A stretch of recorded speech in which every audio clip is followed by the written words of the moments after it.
Hello. So as I put this up, it should be the 4th of July. That magical day where we celebrate this very strange nation I am in. Yeah, I am all set here. I've got my my old Elgin watch here, made just 90 miles or 90 minutes or so west of Chicago, because Illinois used to have industry once. I love these watches. They're inexpensive and they're just cool. Anyways, let me move on. So what are we going to be drinking today on the 4th? Are we going to be doing bourbon? No, not bourbon. Are we going to be doing apple brandy? No, I've already done that. No, we're going to be doing rum, and we're going to be doing rum from a state I have never tasted spirit from before. Hawaii. Hawaii joined the Union in 1959. Now they make rum. As I recall, there might be some other U.S. territories out there which are looking for statehood that also make rum. Yeah, well, that might be a conversation for another time. Just bear in mind that they're out there, and that it wasn't that long ago that different territories were able to hop in, that we could actually still do that. All right, what have I got here? I've got Kō Hana. Kō Hana, there's a bunch of distilleries in Hawaii these days, but Kō Hana is the most interesting to me because they are working with local cane varieties and fresh pressed cane juice. If you're making a molasses-based rum, you can basically make it anywhere. You can just have the molasses shipped to you in, I don't know, Antarctica or whatever, and distill rum there. Bam, Antarctica rum. Cane juice is a different story because cane juice basically goes bad, ferments in a bad way, almost the second you harvest it, the second you cut it. So you have to cut that stuff down really quickly, get it to the distillery, crush it, and get it fermenting, in the tanks as quickly as possible. So you need to be nearby.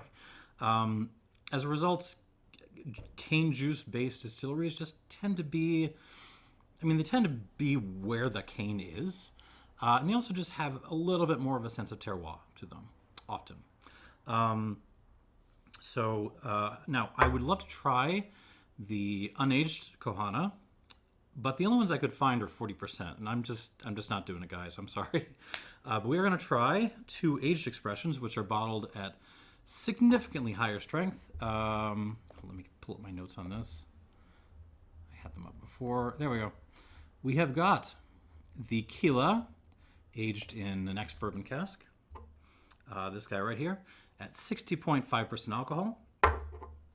And we have got the Koa, which is initially aged in ex-bourbon for a couple of years, and then thrown in for another 6 months in a cask made from koa, which is, if you think of the trees they have in Hawaii, that's koa. Those really big ones with the branches and the spread that just goes out everywhere. That's koa. This rum went into one of those. So I went on a split with some friends on these because they are not inexpensive, but I really want to try them. So we're going to start with the Kila, the American oak one. And here we go. 4.5 years in American oak. And you can tell there's an intense vanilla kind of thing happening.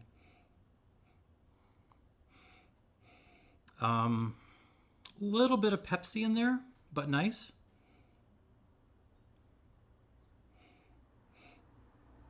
It feels very aromatic, refined. I'm getting some herbaceousness. There's some parsley in there. There's a little bit of lavender, field flowers. Also smells a little bit like the inside of a fruit donut. That I don't even know what kind of fruit donut, but it's that kind of unidentifiable fruit filling. It smells a little bit like that.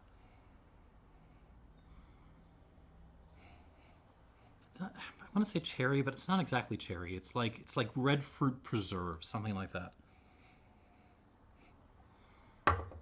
Not sure what kind of still they're using. I think it's a hybrid setup where they've got like a kind of pot still running into a column or two. And it's kind of what I'm getting on the note. Like, it doesn't smell like a big column still, but it also doesn't smell like it, it's bringing a ton of batch distillation characteristics. Oh, what else is in there? White pepper. There's a little bit of like dried cherry coming through now.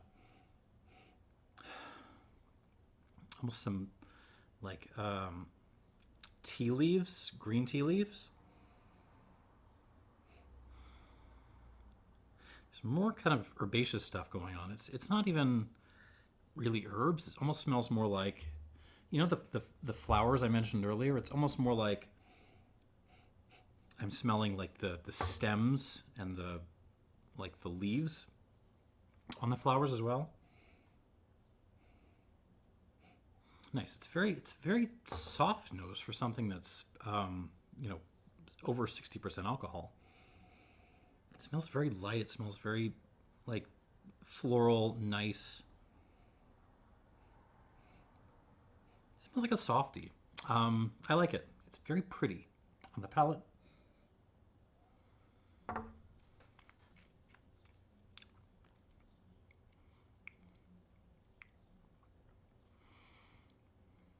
It is a softie. I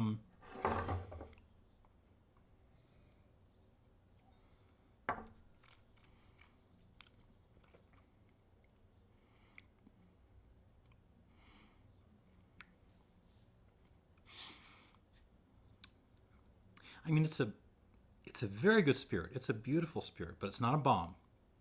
That is not the game this is playing. This is like, it's silky. Like it.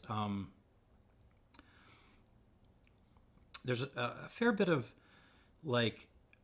char and overstewed tea in the finish. There's some of that kind of pleasant bitterness in the finish, but in terms of the arrival and the development on the mint palate, like, this is the mouthfeel, and this is just velvety soft. It's lovely.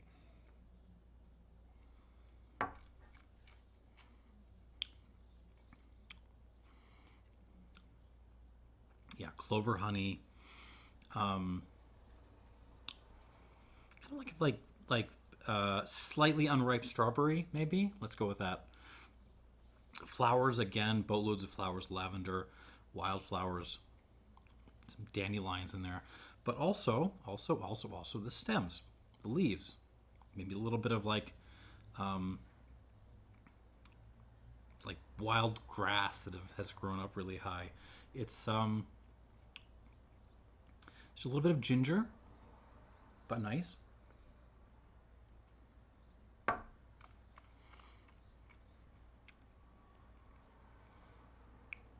Clover honey note is really intense. Definitely vanilla, that's in there. That kind of like red fruit preserves thing, or or cherry preserves. I'm sorry. It's in there, but it's almost like you've put that through an eau de vie still, and now you're drinking like eau de vie of red fruit preserves of donut filling.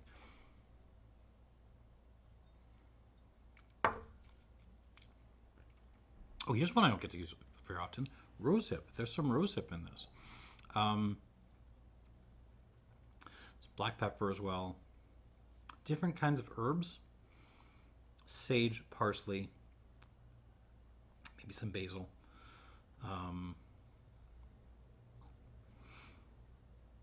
And yeah, on the finish you get a lot of like standard American oak stuff. It's overstewed tea, like sweet tea that's been out on the porch brewing just a little bit too long, and just a little bit of nice barrel char.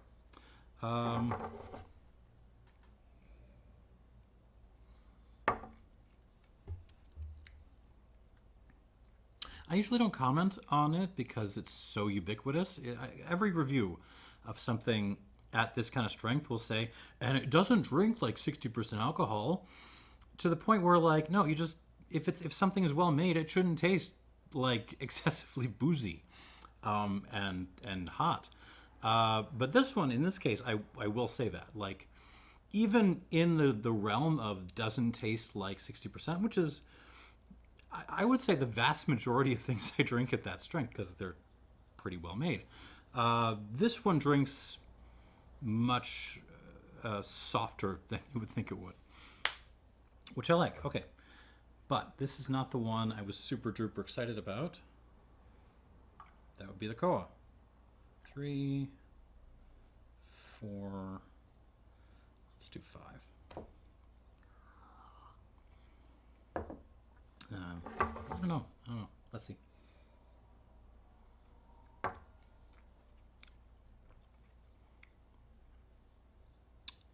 have a feeling I could go a little bit more, but I'm not going to try it.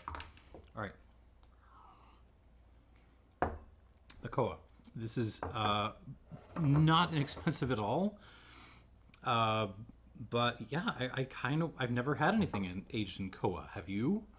So yeah, this is essentially this. It's been in bourbon cask for, what are my notes? 5 years, and then finished for 8 months in Koa.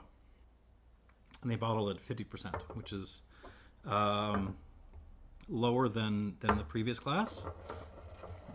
But the previous glass was also considerably less expensive, so I kind of understand.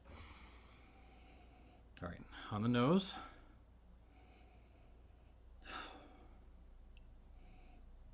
Spice cake is my first thought.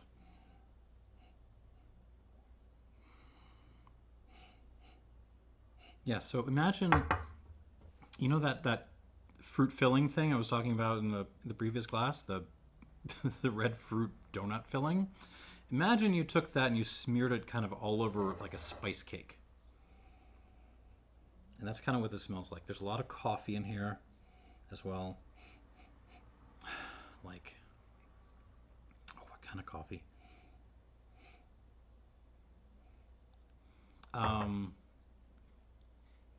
It's like imagine making a blend of like a really light roast Guatemalan or something really bright. But then you threw a little bit of dark roast Sumatra in there just to give it a little bit of an earthy, grungy thing. That's kind of what this smells like, at least the coffee notes in it. Lots of pepper, black pepper. There's some like honey again, but it's sorghum honey this time. It's a much heavier honey.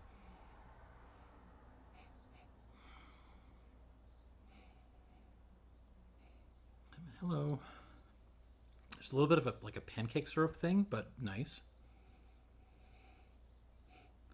More kind of red fruitiness. Rosehip. I just said that. Yeah, rosehip.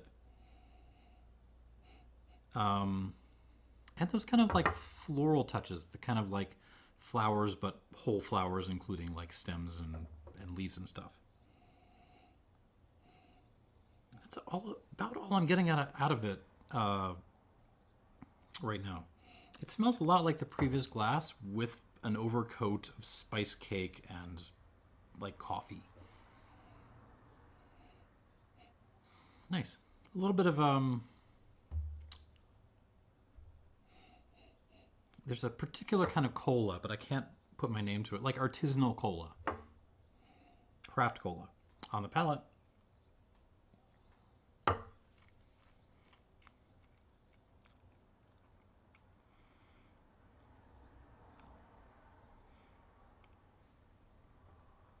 Give me a second.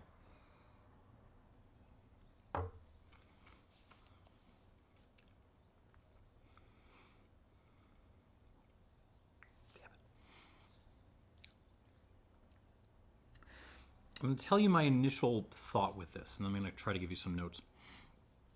So one thing I've noticed with finishing is you can almost get like, initially, when, you know, for,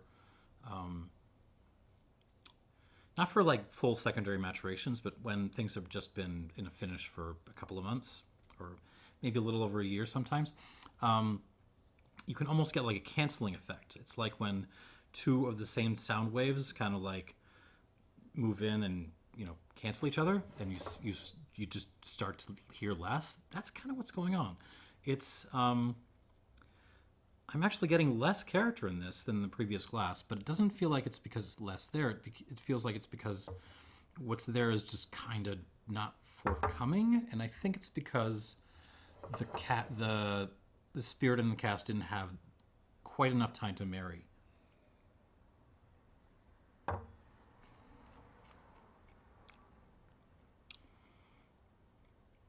I mean, it's still good, but yeah, it just feels very. I want more from it, especially in the way it finishes. It just kind of falls off a little bit. Mouth length is a little bit short, and it shouldn't be. Like, this has had more aging than the previous glass. All right, notes. A lot of the same notes from the previous glass again. Clover honey, but also that kind of heavier sorghum honey note. The flowers, the whole flowers thing. Sage again. Basil again, parsley.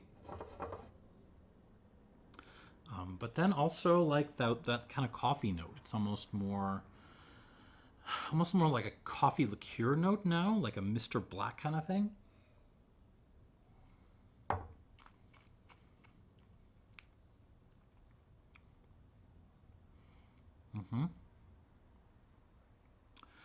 A lot of cinnamon, a lot of vanilla, clove, allspice.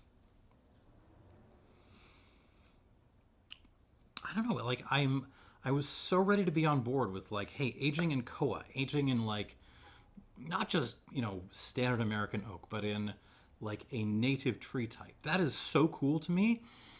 But it has to show up, and right now I don't think this is really showing up. But I'm going to give it some water. The rosehip thing is back. All right, let's give this some water, a couple of squirts.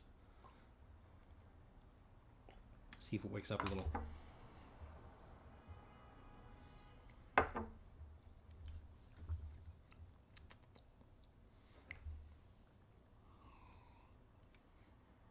Okay, back to the first glass. Again, this is the Kila American Oak, 60.5%. Now with some water. Oh, I don't have my Sharpie. Oh well.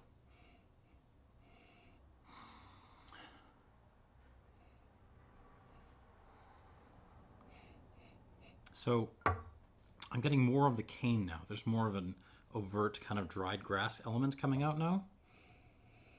And a little bit more of like what is that? Like a key lime peel thing.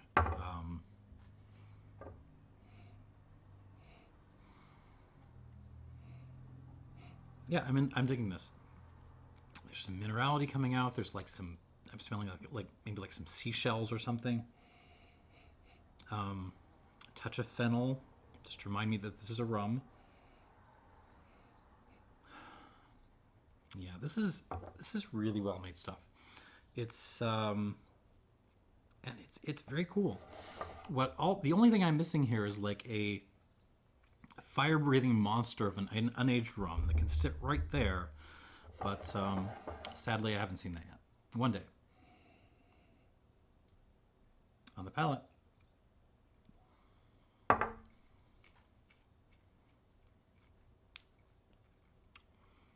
Oh yeah.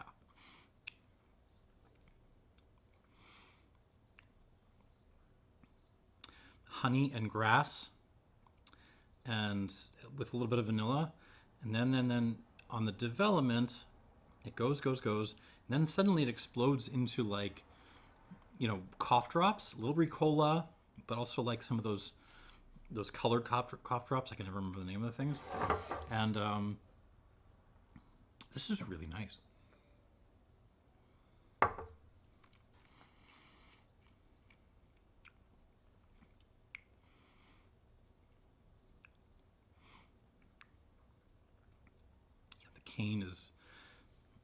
The cane is coming through, and that's what I love.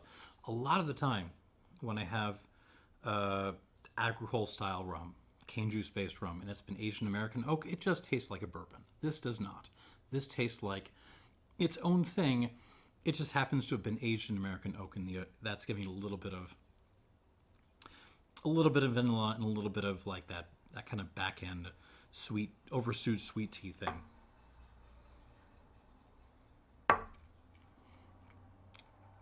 Tremendous. Floral, grassy, herbaceous, medicinal in the best possible way.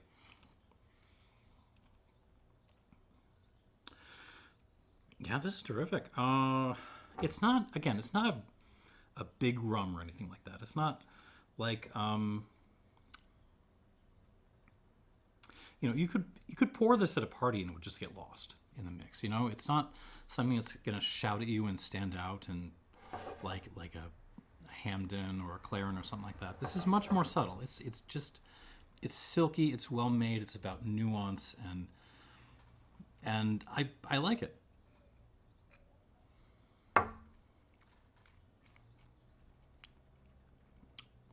Score-wise, it just keeps going up. Like I started at like an 85-ish with this, and now I'm up to like 87. Oh, and the finish just the more I drink of this, the better the finish gets, and that's a good sign. I'm gonna go 87 plus on this. This is an excellent rum, and it's a little bit special. It's not like most other American oak aged agricoles out there. It tastes like its own thing, and I appreciate that. Well done, Kohana. All right, but that was not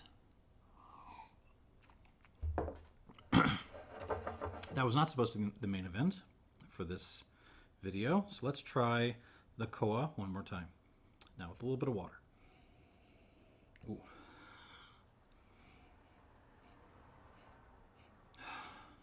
Not a ton of change on the nose. There's a little bit of like rhubarb pie creeping in now, which is kind of fun. A little bit of, wow, what is that? There's almost like a spicy chocolate thing. It smells a little bit like a black mole sauce.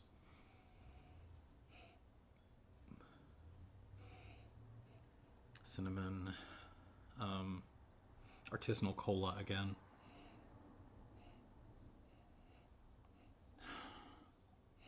It still has the same issue that it had when neat, which is that it just feels like there's more there than is actually like expressing itself.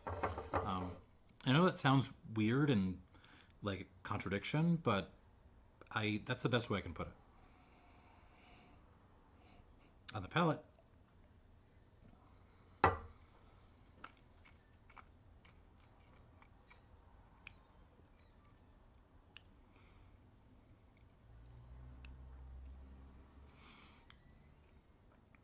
Yeah, it's kind of the same story as it was neat. Like it's delicious. What's there is delicious. I love that kind of sorghum honey thing. That's really kind of rustic and fun and cool.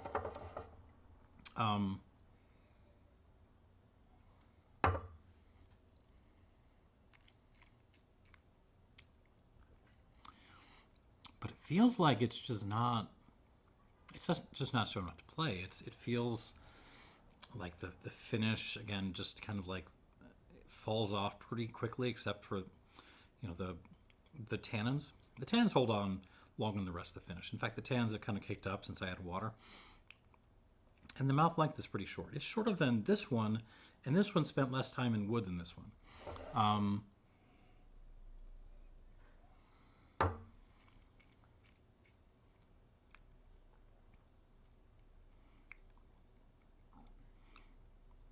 It's pleasant, and I love the idea of using native woods for aging. I don't think this one's worked. I really don't. It's and this is just a broader issue with distilleries doing shorter maturations and finishes. Like, you just need to give it time. Even if you taste and you say, maybe that influence it's getting a little bit too strong. Maybe we need to go ahead and bottle this.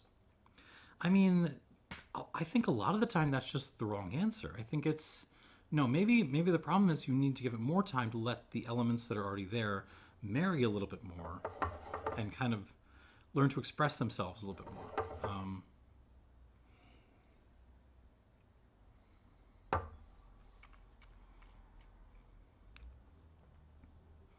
What's there is really good and really interesting, but like I would love to try this with just another couple of months in the Koa cask, or even like especially aged entirely in Koa wood, because that sounds super fun and cool. I'm gonna score this. It's solid.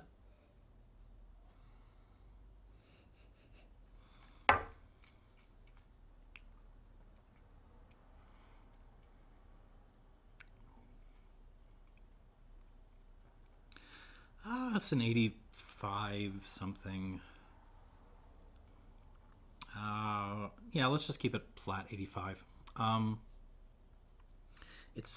that's not how I expected this episode to go. I expected that I would love the Koa, and no, it's the one that I expected to just taste like a bourbon that has completely won me over.